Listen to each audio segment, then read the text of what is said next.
Rozmýšľaš nad štúdiom medicíny v Košiciach? Pozeraj toto video ďalej a my ti povieme viacej informácií a prevedieme ťa priestormi školy.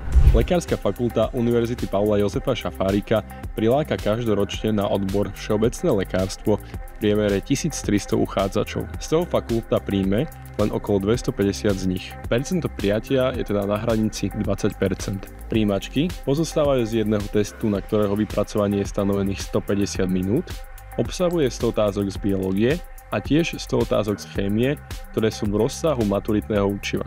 Výuka prebieha priamo na lekárskej fakulte, kde prebiehajú rôzne prednášky, ale aj v rôznych ústavoch a nemocniciach, ktoré sa nachádzajú rôzne po Košiciach. Táto fakulta bola založená už v roku 1948.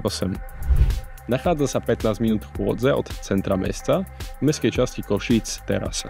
Okrem odboru všeobecného lekárstva sa dajú na tejto fakulte študovať aj iné zaujímavé odbory, ako sú napríklad zubné lekárstvo, ošetrovateľstvo, ale aj fyzioterapia či verejné zdravotníctvo.